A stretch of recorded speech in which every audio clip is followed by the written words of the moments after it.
السلام علیکم. امید لرم چې ښه به وئ او د ژوند په مزو کې به وئ. نو نن زموږ د ملګري پیپر دی، نو راځئ چې ځو پیپر له. سهار زه هم راووتمه، تقریبا 9 بجې وې.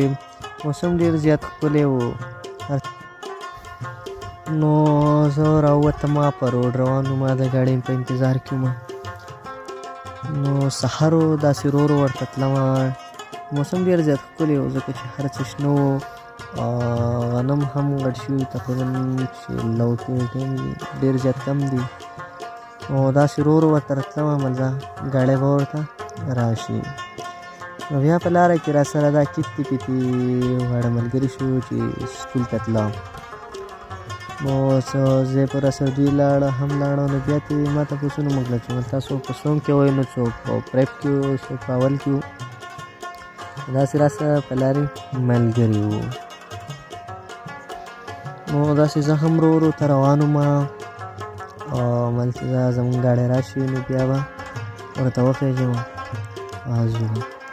نو ګاډی لیټ شو، رکشه کې هم وختلو بیا، او داسې روان وو. دا ځای هم ډېر زیات ښکلی و، او دې نه مې هم یو څو شاټه واخیستل. هملته راشم، تاسو سره هم دا شریک کړم.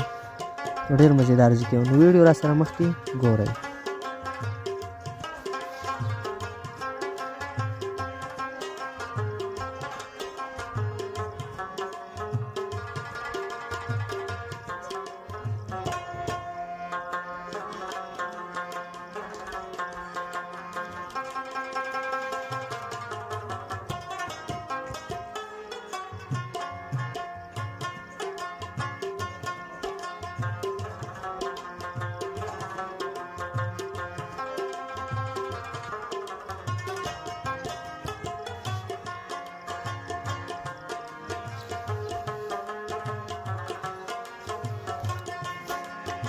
نو داسې مخکې روان وو، موږ پکې هم خپل ځان راوستلو ځکه رکشه کې ناست وو. واړه هم ډېر زیات وو.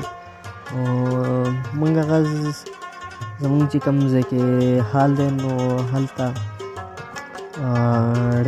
روډ ډېر زیات خراب دی. نو داسې اوږدې پورې په ګاډي کې ځو، بیا غځېږي نه.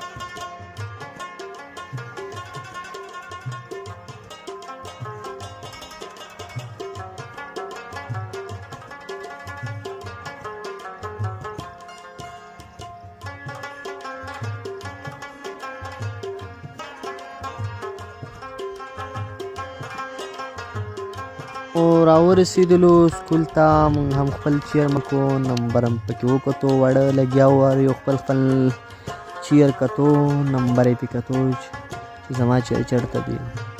نو واړه لګیا وو، تقریبا چې 15 منټ پاتې بقیه.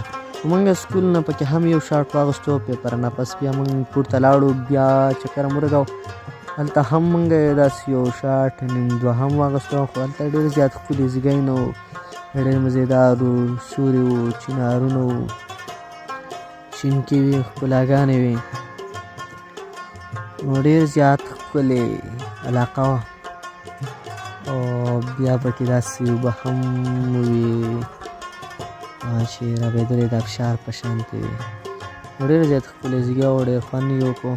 ویډیو خوښه شوې مخکې ضرور شیر کړئ، لایک هم ورکړئ، او پیج ورسره فالو کړئ. ډېره مننه.